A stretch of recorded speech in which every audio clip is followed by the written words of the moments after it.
를 부탁을 드릴 것은 우리가 발제하시는 분들 저기는 발제하시는 분은 저희들이 영상 촬영을 좀 하려고 합니다. 그래서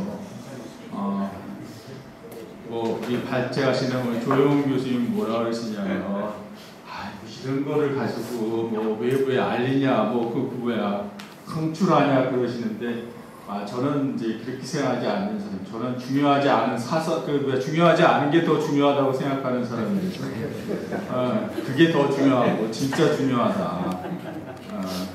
그렇게 생각을 좀 전환할 필요도 있고, 또 하나는 시시콜렁한 것도 자꾸 사방에 알려서 우리 PR이라고 하는 측면도 있지만, 또 하나는 이제 다른 분들 보고 우리가 예상하지 못했던 그런 것에 또 하나의 촉매가 될 수 있는 그런 여지가 있기 때문에 저희들이 그 발제하시는 분들 많은 저희들이 편집을 해서 영상으로 유튜브나 이런 데 좀 올리도록 이렇게 하겠습니다. 굉장히 소중한 것이고, 특별히 그 책 문자로 적혀 있는 것도 중요해요. 저는 이제 상담을 하는 사람이 돼서 문자보다 사람들이 대화하는 게 거기에 지식이 있다 이렇게 생각을 하는 사람입니다. 그래서 서로 대화하면서 생각하는 걸 말로 표현하는 거기에 그분이 진짜 중요하게 생각하는 게 뭔가가 표현된다 이렇게 생각을 합니다. 그냥 선교 강좌, 정성균 선교 강좌와 그 목회자 세미나를 동시에 하게 되는데 오신 여러분들을 굉장히 이제 환영을 하고 또 참석해 주셔서 감사합니다. 오늘 이제 그 제목은 여기 보시는 것처럼 지역 선교와 마을 목회라고 하는 게 그러한 주제입니다. 저는 그런 거를 굉장히 좋은 주제다 저는 그렇게 가지고 있습니다. 같이 계시는 이제 조용 교수님께서 특별히 마을 목회나 이런 거에 이제 관심이 많으신데, 저는 이 해외 선교나 그러니까 선교라는 말이 저 멀리에서 뭔가 한다라고 하는 그런 거를 들었을 때 항상 생각하는 것이 뭐였냐면, 항상 그러니까 선교나 목회라고 하는 것이 사회 도움이나 이런 것을 요청하는 사람들에게 반응을 한다 이런 성격이 그런 느낌들이 강하다 보니까 항상 어떤 느낌이 드냐면 저희들이 이제 표현하는 그 심리학이나 상담에서 표현하는 게 있습니다. 왜냐하면 문제를 외제화한다 이런 표현, 자기는 문제가 없고 문제는 저 멀리 있다. 그러니까 도움이 필요한 사람은 저 멀리에 있고 나하고 내 교회와 내 주변은 문제 없어. 이런 심리가 있는 거 아닐까? 저는 이제 가끔 자꾸 해외 아니면 어디 이런 거에 자꾸 초점을 둘 때마다 그런 생각이 있습니다. 근데 마을 목회나 지역 선교라고 했을 때는 내 주변에도 도움을 요청하는 소리를 내지 못하는데 진짜 도움이 필요한 사람들이 존재한다. 이러한 어떻게 보면 아이디어가 거기 이제 깔려 있다고 생각합니다. 그래서 그런 거를 이제 어떻게 찾아내셨는지, 또 그런 분은 어떻게 반응을 하시는지, 사실 그런 것에 대해서 굉장히 오늘 이제 아마 이 강좌나 세미나 하는 과정 속에서 발제하시는 과정이 나타나지 않을까 싶습니다. 하여튼 여러분 참석해 주셔서 다시 한번 감사하다는 말씀을 드리고 제가 기도하고 첫 번째 강의를 시작하도록 하겠습니다. 하나님 감사합니다. 이 아름다운 캠퍼스에서 저희들이 이 아름다운 날씨에 저희들이 함께 모였습니다. 주님, 정말 지역 선교와 마을 목회라는 어떻게 보면 많은 과제와 도전을 갖고 있는 저희들의 목회, 선교의 현장 속에서 무엇을 할지, 또 무엇을 해야 하는 것을 저희들이 어떻게 알 수 있는지, 그리고 어떻게 반응을 보일지 저희들이 생각하는, 또 다시 한번 돌아보는 그러한 시간이 될 수 있게 하여 주시옵소서. 마치는 시간까지 함께하여 주실 줄 믿고 예수님 이름으로 기도드렸습니다. 아멘.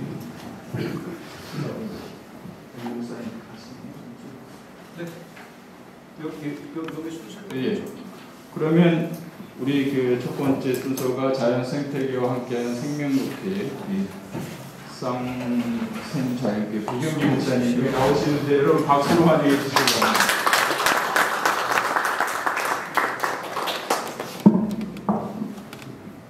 네, 편하게 여기서 하셔도 되고 여기서 하셔도 되고 여기 있어요. 아니면 이쪽 앉으셔서 이렇게 보시고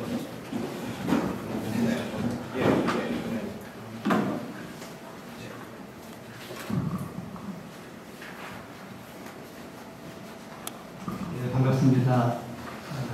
저는 가까운 청주 근교에 있는 상편 자연계 배경기 목사입니다. 오늘이 무슨 날인지 아시죠? 그 유명한 10월의 마지막 날.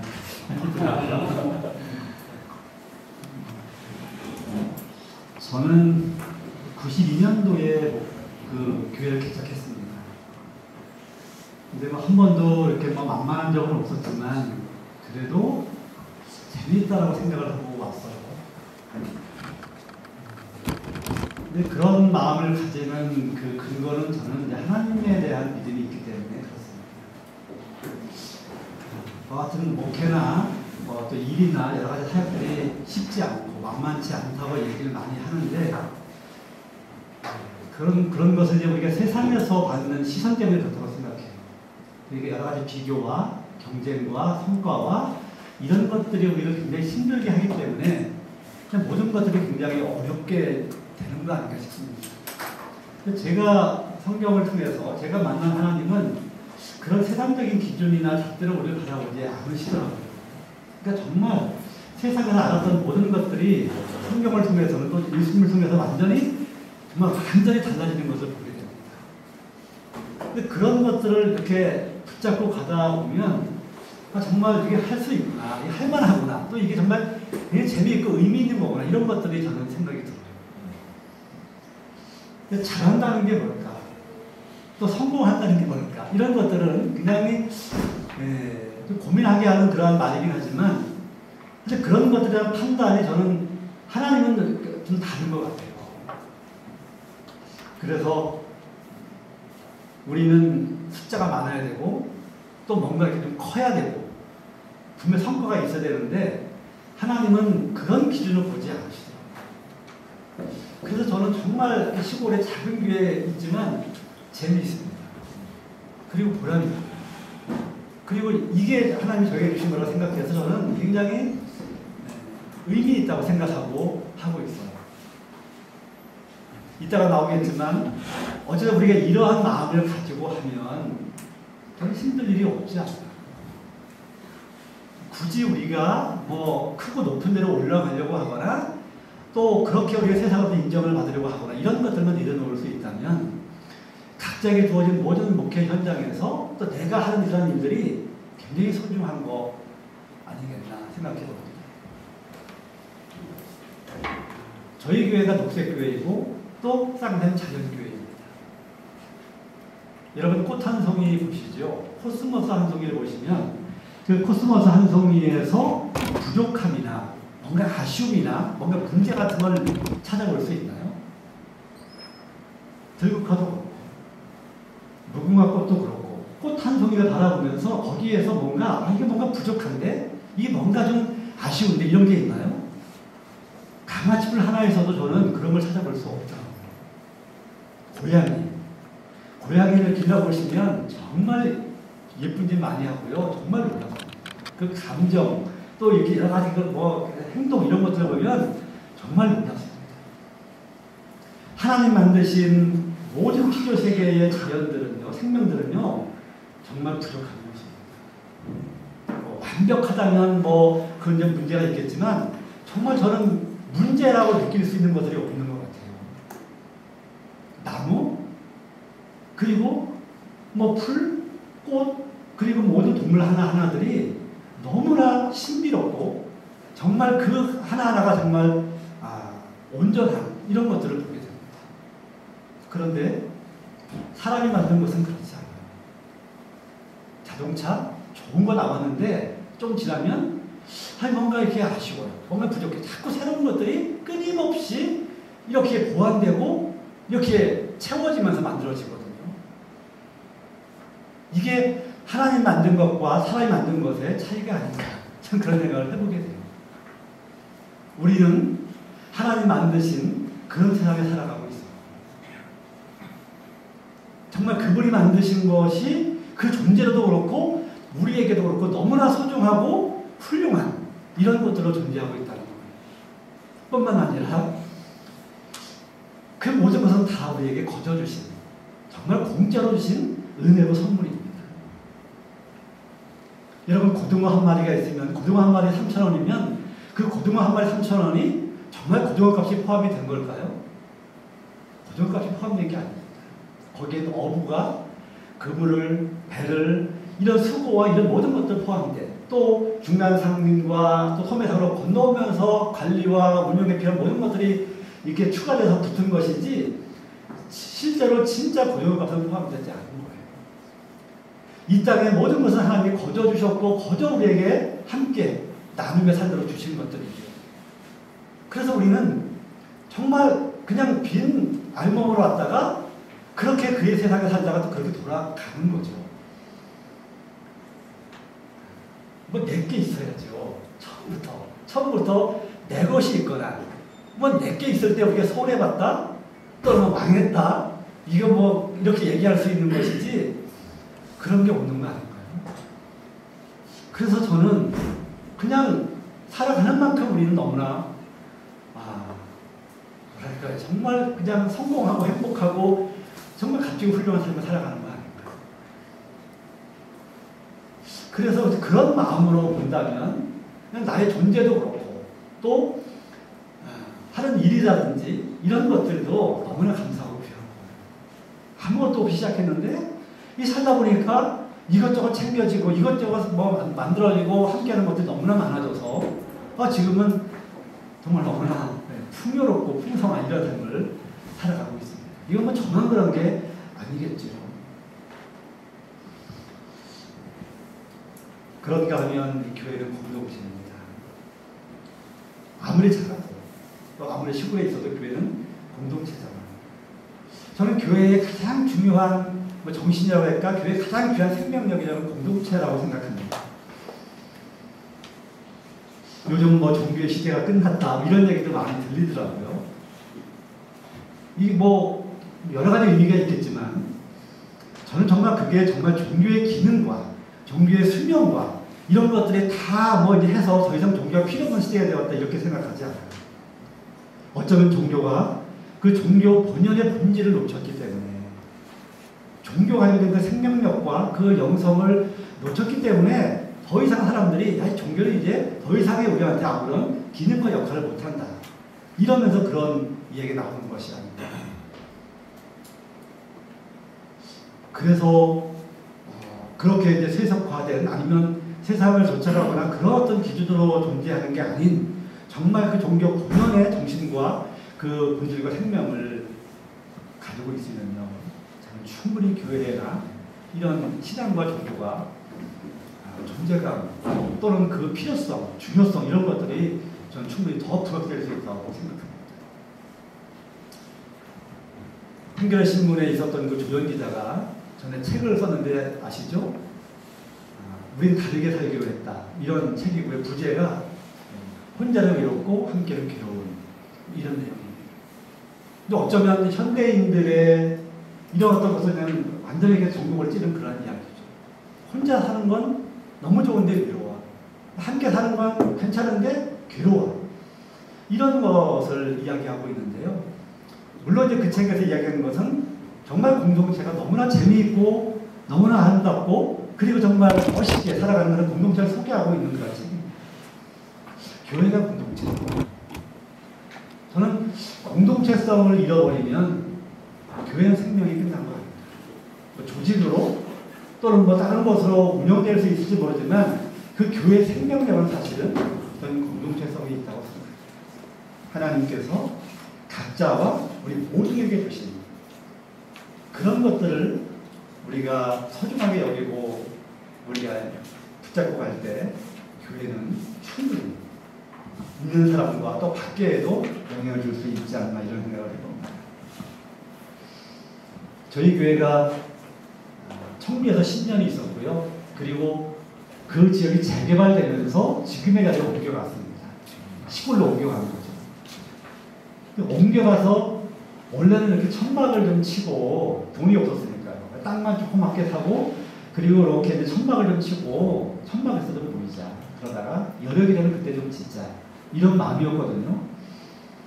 근데 얼마나 멋있냐. 이거 꼭 옛날 이렇게 뭐 캠핑하는 것 같고 그리고 이렇게 낭만이 있지 않냐. 이렇게 교우들 이렇게 꼬드기면서 그러면서 이 봄, 여름, 가을은 그렇게 모이고 겨울에 이제 뭐 방에서 모이고 이렇게 얘기를 했거든요. 실제로 그렇게 하려고 했고. 그런데 어느 날 아침에 묵상하는데 하나님이 왜 교회를 가지고 고민하느냐는 마음을 주시면서 교회를 함께 지어도 좋다. 이런 마음이 들리는 거예요. 그래서 아, 교회를 함께 지을 수도 있구나. 이렇게 해서 저희가 이제 교회 이야기를 조금 만들어서 여러 가지 이제 그동안 있었던 것들을 담고 또 비전을 담고 이렇게 해서 충북, 충청도에 이렇게 선배님들에게 보냈거든요. 찾아가고 그랬더니 뭐 그거야 뭐. 한 부자가 100만 원이었습니다. 그래서 100만 원이라고 하는 그 한 부자를 100개를 모집해서 100부자로 교회와 선택을 지은 거예요. 그 교회를 짓고 그 교회는 이 교회는 주님의 교회고 우리 모두의 교회라고 이렇게 해서 붙이기도 했고 교우들도 이게 우리만의 나만의 교회가 아닌 하나님의 교회와 모두의 교회로 이렇게 여기고 또 그렇게 하고 있습니다. 근데 교회를 지을 때 마을 주민들이 건축을 반대했습니다. 공사를 중단시키고 그러시더라고요. 그래서 이장님과 함께 주민들 있는 집으로 가서 이야기 들어보니까 제가 충분히 공감이 되더라고요. 그럴 수도 있겠다. 그분들의 말씀은 우리 자녀들도 우리의 이웃들도 다 도시로 떠났다. 여기 노인만 이제 몇 분 남아있는 이런 마을, 사람이 없는 이런 마을, 이제 좀 있으면 없어질 이런 마을에 교회가 이렇게 건물을 짓고 들어오는 것은 이상하다. 자기들도 교회라고 하는 것은 사람이 많은 곳에 가서 교회를 짓고 뭐 선교하고 뭐 이렇게 해서 성장하고 이러는 거 아니냐. 근데 이런 시골 마을에 그것도 뭐 크지 않은 아주 작은 시골 마을에 이렇게 교회가 들어오는 게 이건 이상하다. 수상하다. 이건 틀림없이 무슨 사이비종파나 아니면 무슨 기도원 같은 게 틀림없다. 그렇지 않으면 들어올 리가 없다는 거. 근데 그렇지 않다.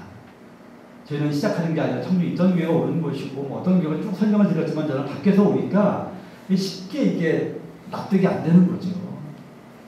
그럼 제가 어떻게 하면 좋겠습니까? 라고 물었는데 이분들은 맞긴 막았지만 달리 대안은 없는 거죠. 저희가 불법 건축물도 아니고 또 뭐 신앙의 자유가 없는 나라도 아니고 잠시 이제 그렇게 있는데 제가 그러면 무엇을 걱정하시는지 모르겠지만 제가 약속하겠습니다.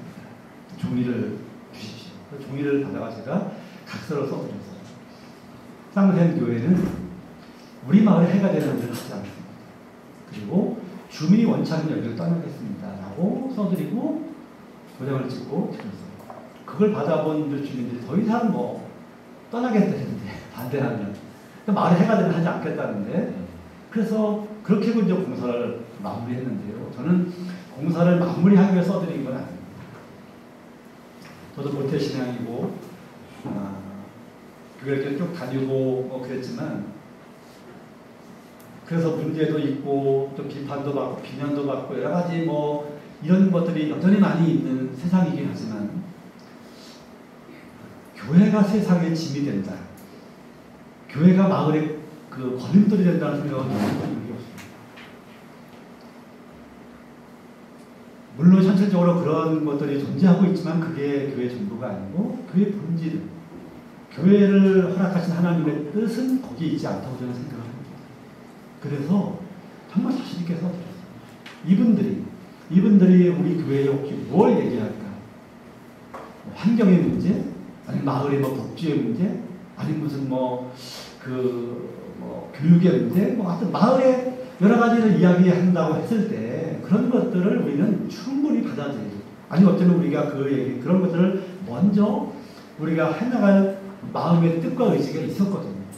무슨 얘기를 해도 우리는 같이 할 그런 자신이 있었기 때문에 써드리고 그 이후에는 그거 가지고 이야기한 적은 한 번도 없습니다. 그 이후에 이제 교회가 들어오니까 아이들이 있고 아이들 소리가 들리고 이러니까 이제 어르신들이 너무 좋아하시고 그래 이게 사람 마을이지 이런 얘기를 하시면서 우리에게 이제 여러 도움도 주시고 있습니다.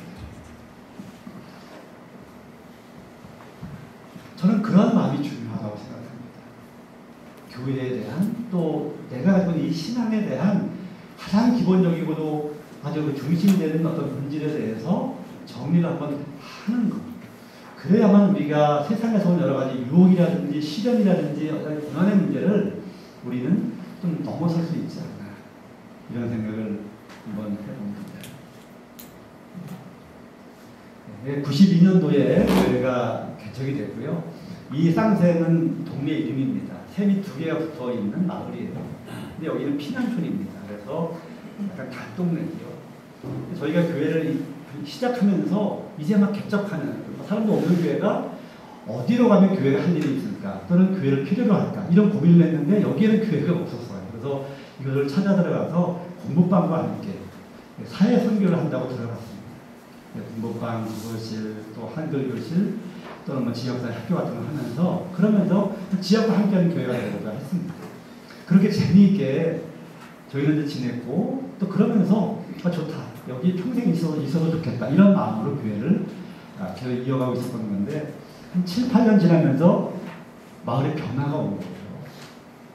김영삼 정부 시절에 이제 대학에 사회복지학과가 생겼고 그리고 사회복사들이 배출되고 또 종합사회복지관들이 지어지고 이러면서 도시에 있는 그런 분들을 임대업자로 옮겨가고 그 지역은 재개발이 되는 저희 마을에 있던 아이들과 주민들이 그렇게 이사를 막 떠나기 시작을 하면서 빈집이 생기고 또 옆에 있던 서원대학교도 이사를 간다고 하고 또 뭐 아파트가 들어온다고 하고 이러면서 이제 이런 변화와 개발의 바람이 불면서 저희는 조금 당황했습니다. 함께 했던 분들이 마을에 없으니까요. 그래서 어떻게 할 것인가? 그냥 있을 것인가? 어디로 갈 것인가? 근데 그냥 있는 것도 여의치 않고 또 다른 데로 옮겨가는 것도 쉽지 않았어요. 저희들한테는. 찾아 들어왔기 때문에.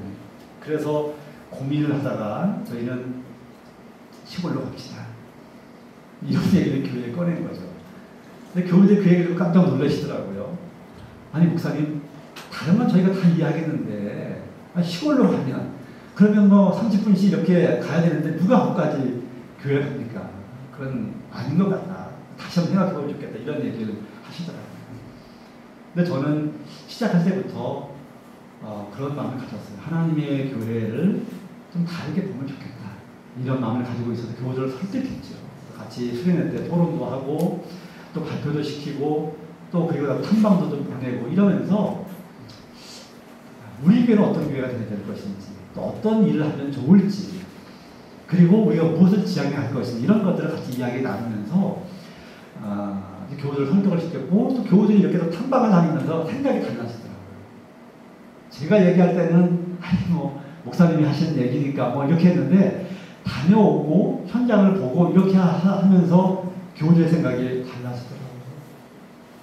그러면서 교우들이 합의를 했습니다. 그래서 2001년도에 땅을 사고 2002년도에 지금의 자리로 옮겨가서 자리 잡았고 교회 이름은 쌍샘에서 쌍샘 자연교회라고 하는 이름으로 이렇게 약간 변화를 주었습니다. 이게 원칙입니다. 아까 말씀드렸듯이 저는 하나님의 교회가 이 숫자가 크게 있지 않다고 생각을 했어요. 제가 개척을 하고 이렇게 모임이나 이런 데 가면 늘 선배님들이 묻는 얘기가 교회만이 부흥됐냐 또 얼마나 모이냐 이런 것들이 그냥 인사예요. 처음에 너무 고맙기도 하고 또 관심이라고 생각했는데 이게 들을수록 너무 불편하고 또 힘이 들더라고요.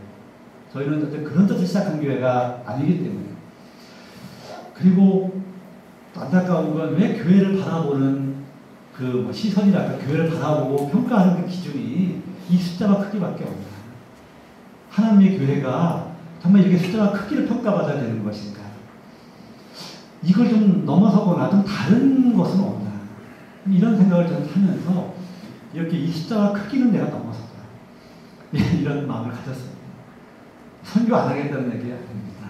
교회에 성장시키지 않겠다는 게 아니에요. 근데 너무 우리 이것에 사로잡혀 있어서 정말 본질을 놓치기도 하고 너무 부담을 안고 살아가는 것 같아서 이 숫자와 크기를 저는 저뿐만이 아니라 교우들과 함께 나눕니다. 저는 개인적으로 한국교회가 이 숫자와 크기를 좀 넘어서야 됩니다. 예수님이 언제 숫자를 가지고 사람이 어떤 그 회중의 어떤 그런 규모를 가지고 물질의 크기를 가지고 양을 가지고 우리를 판단하고 평가하신 적이 있으신가요? 그분에게 이건 정말 아무것도 아닙니다. 근데 이걸 넘어서야만 정말 중요한 것을 제대로 붙잡을 수 있고 그걸 향해서 갈 수 있다고 생각이 들어요. 그래서 저희는 어쨌든 이것을 극복해 보려고 노력하고 있습니다. 그랬더니 조금 자유로워지더라고요. 좀 편안해지고. 그래서 우리가 뭘 하고 싶고 해야 되는지를 조금씩 찾아가면서 그렇게 이제 우리들의 어떤 존재를 가질 수 있게 되었습니다. 두 번째는 문명의 삶으로 나를 넘어서는 목회라고 했는데요. 교회도 사람들이 모이는 곳이라 이게 사람에게 인정받고 또 평가받고 또 이렇게 유명해지는 이런 것들이 굉장히 우리가 취약할 수밖에 없어요. 근데 예수님은 늘 자기를 부인하고 또 은밀한 중에 행하라. 하나님은 모든 것을 아시고 보신다고 말씀하고 계시거든요. 우리가 사람에게 이걸 완전히 무시할 수는 없지만 이게 너무 앞서게 되면 또 자꾸 우리는 이렇게 형식적인 가식적인 이런 것들이 될 수밖에 없습니다. 제가 청년 시절에 또 부교때 시절에 보면 이번 주에 담임 목사님 어디 출타한다고 하면 새벽 기도가 쭉 빠져요. 중직들이 그러십니다. 뭐 초신자나 교회 나와도 얼마 된 분들은 그럴 수 있죠. 목사님에게 이렇게 눈도장도 받고 뭐 이렇게 필요한데 교회 수십 년 다니고 중직자들인데도 이런 것을 넘어서지 못해요. 그러니까 어쩌면 우리의 신앙과 교회의 수준과 이런 것들이 이게 좀 더 앞으로 나아가거나 깊어지지 못하고 늘 그 자리에 있는 게 아닐까. 이것도 우리가 정말 힘들지만 넘어서면 좋겠다. 그래서 저희 교회는 개척부터 지금까지 새벽 기도를 하지 않습니다. 자랑이 아니라 나를 보고 하는 신앙생활을 하자면 좋겠습니다. 저희가 절기라든지 특별하게 기도해야 하지만 스스로 신앙을 형성해가는 스스로 자기 신앙을 그렇게 채워가는 신앙이 돼야 됩니다. 제가 여러분들 수고하고 봉사하고 애쓰는 거 제가 몰라준다고 서운해하지 마십시오. 오히려 제가 모르는 게 더 나을 수 있습니다. 하나님은 그 모든 걸 다 보고 계시고 그리고 다 그것을 인정하고 계십니다. 하나님 앞에서 내 삶이 나의 신앙의 모든 수고와 노력들이 인정받고 있다는 것을 기억하면 좋겠다. 그래서 이런 걸 통해서 저희 교우들은 저 있다고 일하지 않아요.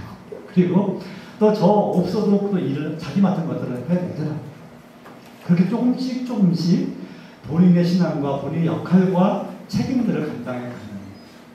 그래서 그런 것들이 이렇게 모이면서 조금은 이렇게 좀 자유롭게 가능한 또 서로 협력하고 연합하고 연대하는 이러한 쪽으로 가고 있는 것을 느낄 수 있습니다.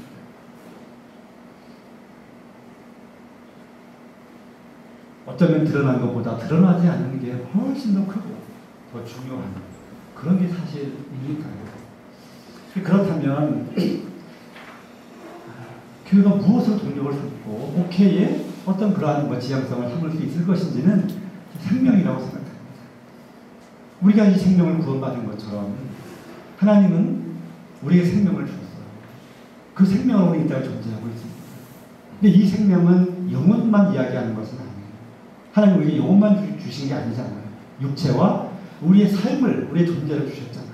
그러므로 우리가 생명을 사랑한다고 할 때는 그 생명을 그냥 기독교에서 흔히 얘기하는 것처럼 영혼 구원, 그의 이런 어떤 내면 이것만 이야기하는 게 아니라 그의 존재와 그의 삶을 함께 바라보고 그렇게 다가가는 거죠. 근데 이렇게 본다면 오늘날 교회가 그 지역 안에서 마을 안에서 해야 할 일은 너무나 많고요. 또 그것이 아주 구체적이고 실제적으로 보여지고 또 무엇인지를 우리가 잡을 수 있게 됩니다. 통합적인 거죠. 그래서 교회가 지역과 마을과 시대 속에서 어떻게 자리를 잡으면서 그렇게 하나님의 복음을 구체적으로 또 실제적으로 전할 수 있을지를 알 수 있게 된다고 생각합니다. 이런 것들을 저희 교회가 함께 고민하고 또 함께 나누면서 같이 가고 있습니다. 저희가 총리 있을 때는 사회선교라고 하는 하나의 이제 방향에서 갔는데 교회가